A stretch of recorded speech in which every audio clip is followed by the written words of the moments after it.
কাঁচা বাঁশে গুনগুনিয়ে ভ্রমর আসে।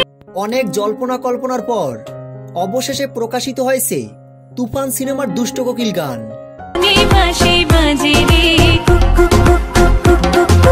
আর গানটি প্রকাশের সাথে সাথে ছড়িয়ে পড়ে পুরো নেট দুনিয়ায়।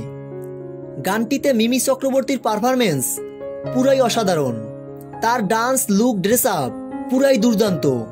গানটি থেকে এক মুহূর্তের জন্য চোখ ফেরানো যাচ্ছে না।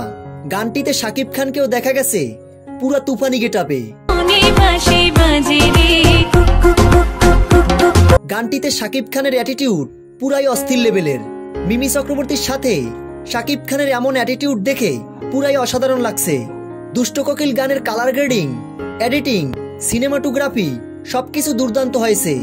সব মিলিয়ে বলতে গেলে দুষ্ট কোকিল গানটি বাংলা সিনেমা ইন্ডাস্ট্রিতে নতুন রেকর্ড তৈরি করবে, এটা নিশ্চিত। তো ভিউয়ার্স, দুষ্ট কোকিল গানটি আপনাদের কাছে কেমন লেগেছে কমেন্ট বক্সে কমেন্ট করে জানিয়ে দিন আপনাদের মূল্যবান মতামত। ভিডিওটি ভালো লাগলে চ্যানেলটি সাবস্ক্রাইব করে আমাদের পাশে থাকুন। ধন্যবাদ।